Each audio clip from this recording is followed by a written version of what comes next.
Bom, pessoal, continuando aqui, hoje nós iremos começar um assunto relativamente novo, né? Estruturas de controle de fluxo, no qual está contido aqui as estruturas de controle, né? O if, que é o se então, tem o composto que é se então e se, que no caso, pessoal, agora vai ser tudo.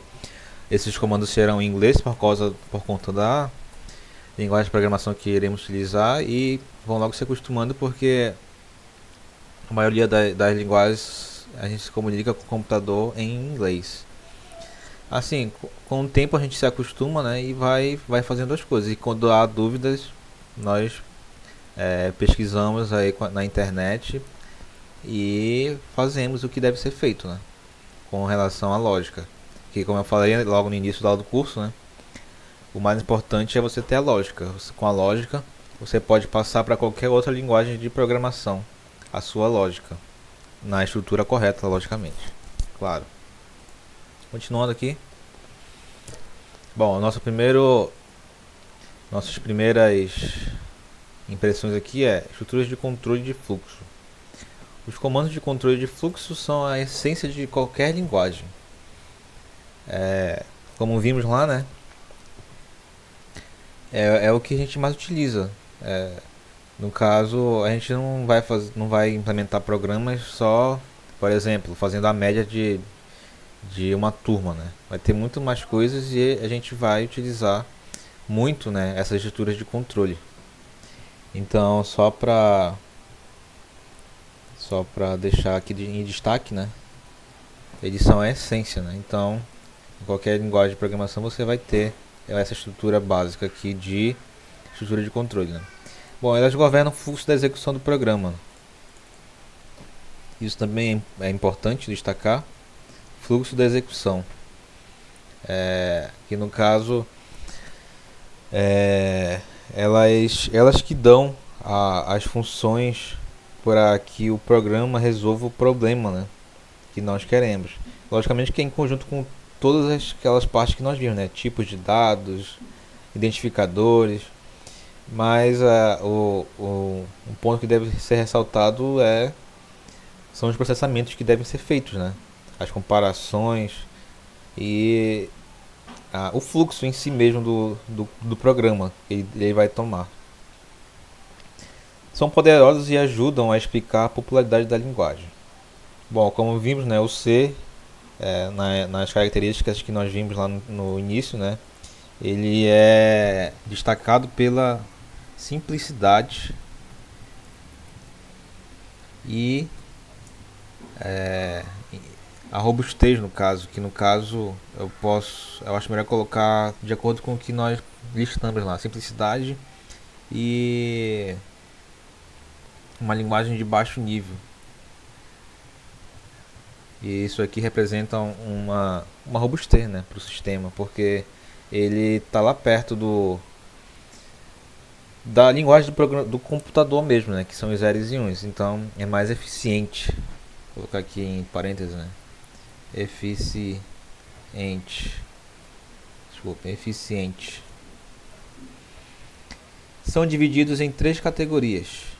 A primeira consiste em instruções condicionais, que nós vimos lá, né, o if e o switch. Lembrando que o if é o se e o switch, pessoal, é aquele lá que a gente nem tocamos muito, né? Eu só vi um exemplo com vocês, mas isso daqui vai ser muito importante na linguagem no Arduino, pessoal. Nós veremos bastante isso no Arduino porque é uma estrutura que aqui no caso é o caso, né? Caso 1, caso 2, caso 3, né? Ela é uma estrutura muito utilizada no C, porque como eu falei anteriormente, no C não, pessoal, desculpa. No Arduino, porque o Arduino é o microcontrolador e o microcontrolador ele tem muitos ele é muito limitado, né? E como eu falei, né, eu comentei aí algumas vezes, ele é basicamente um loop infinito.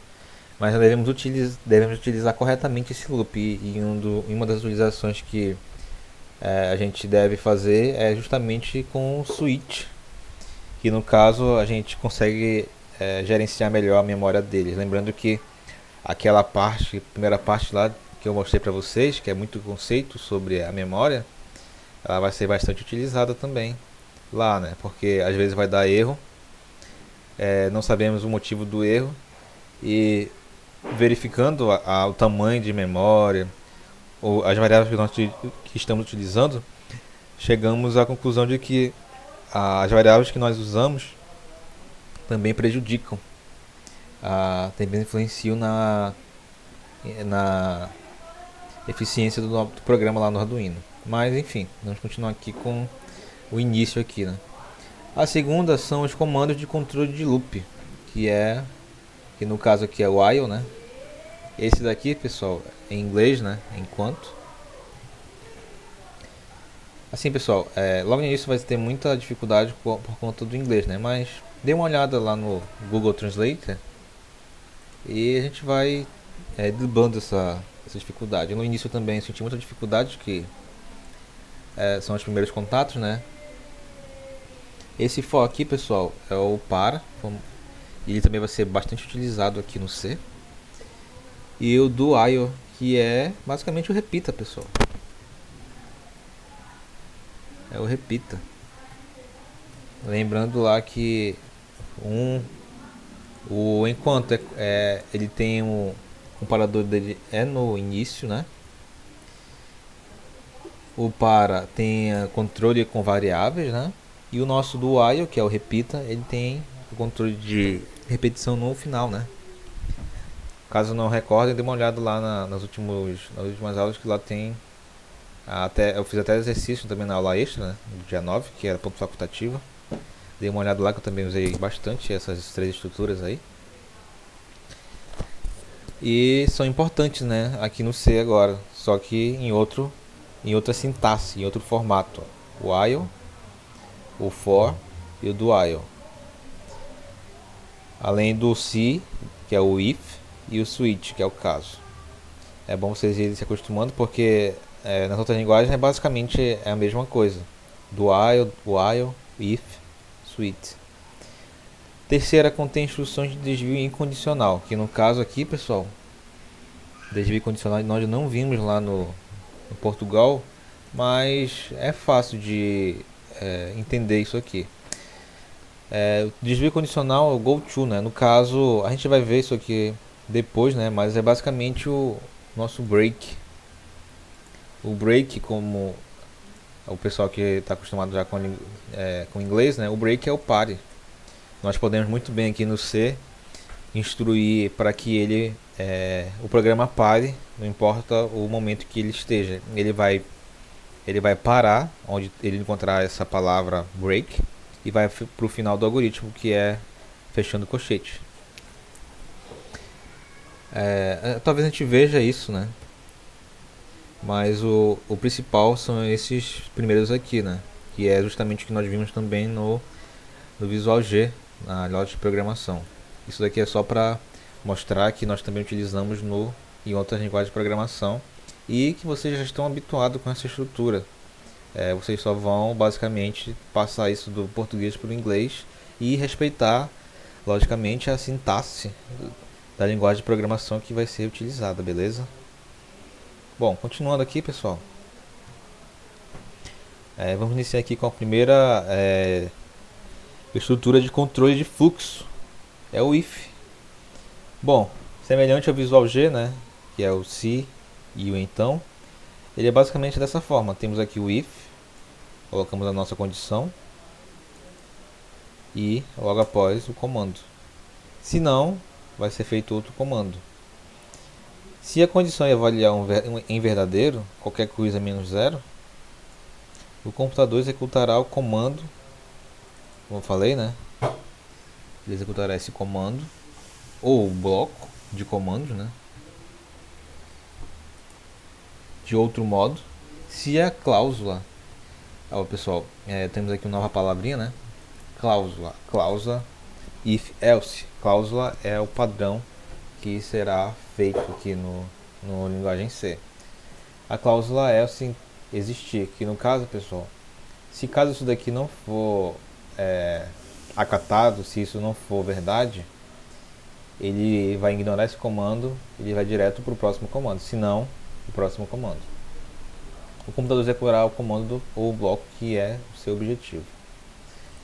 Bom, continuando aqui, temos aqui, pessoal, um exemplo.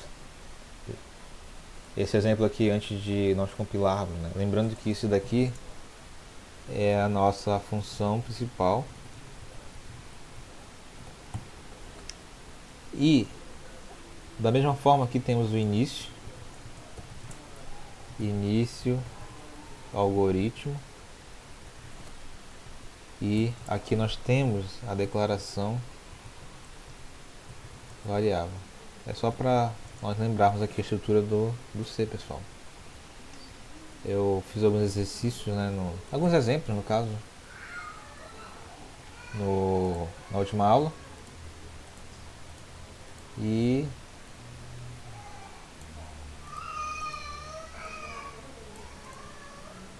vou colocar aqui para os senhores, para ficar mais visualmente fácil de entender. Temos aqui dígito dos números, onde o printf é justamente a função responsável por apresentar esse texto aqui na tela, né? Temos o scanf, que é a função responsável por coletar os dados, né? Vimos aqui que está lado a lado, ó, porcentagem D, que é o decimal, porcentagem D, e respectivamente as variáveis, né? Lembrando que esse E comercial ele é a memória, o local da memória, né? Isso aqui é necessário para que nós colocarmos o dado da variável na memória, no local da memória que é representado pelo A. Da mesma forma fazemos com B. E aqui nós temos nossas condições, ó. Se B, printf. Aqui lembrem que lembrando aqui que o porcentagem D ele tem que estar de acordo com A dividido por B, né? E isso daqui, pessoal, pula a linha, né? Se não, printf divisão por zero. Bom, aqui tentando entender o que esse programa está querendo fazer, eu suponho que ele vai verificar se é uma divisão exata, né? Caso for, ele vai fazê-la. Se não, ele vai verificar que é uma divisão por zero. Vamos aqui verificar, né? O que isso vai dar. Vamos lá no nosso compilador online. Eu ainda estou atrás ainda de um programa para baixar, né? Mas eu acho que esse daqui talvez seja o mais viável no momento, para que os aplicativos para que os celulares de vocês não fiquem cheios de aplicativo e, no caso, facilite, né? Mais ainda.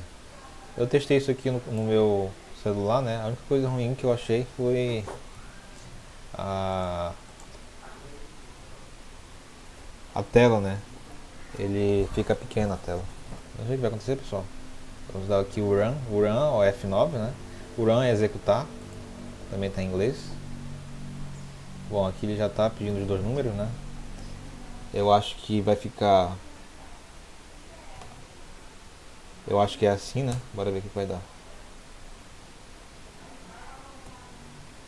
Ele está pedindo separado.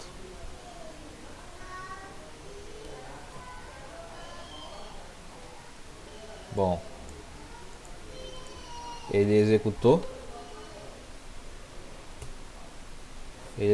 mas eu acho que deve ter equivocado esse programa, mas bora fazer de novo aqui. Vou colocar agora 45 e 0. Divisão por zero. Bom, ele identifica aqui. Vamos fazer de novo. Vou colocar um número maior em cima, no caso 1, e 2. Olha o que vai dar. 1 e 2 vai dar, deu resultado 0.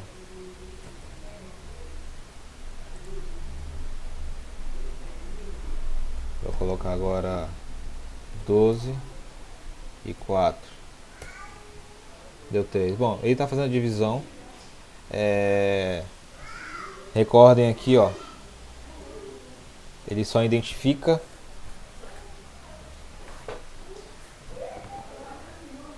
no caso aqui ele identifica só quando é 0. Se B, ele faz a divisão, se não, ele coloca a divisão por 0. E no caso aqui apareceu 0 quando eu fiz aquela divisão 1 dividido por 2, porque lembrem que isso daqui ele está colocando um número inteiro. E lembrem que inteiro ele não vai aparecer a parte fracionária. Então só para testarmos aqui, pessoal, vou colocar float só para mostrar que funciona, né? Vai aparecer o número fracionário agora. Lembrando que agora tem que trocar isso aqui também, né? F, porque agora são números flutuantes, né? Float. Da mesma forma eu coloco aqui. E agora vai aparecer, eu vou colocar de novo 1 dividido por 2 e vai aparecer 0,5 com vários outros caracteres, provavelmente mostrando aí, ó, vários caracteres mostrando a quantidade de casas decimais que ele pode mostrar. Novamente eu vou colocar uma divisão por 0 só para mostrar que funciona. E ele vai dar divisão por 0, beleza, pessoal? Eu vou colocar... Na verdade vocês podem também ficar brincando, né? Verificando, fazendo essa testagem e verificando o que vai acontecer, beleza?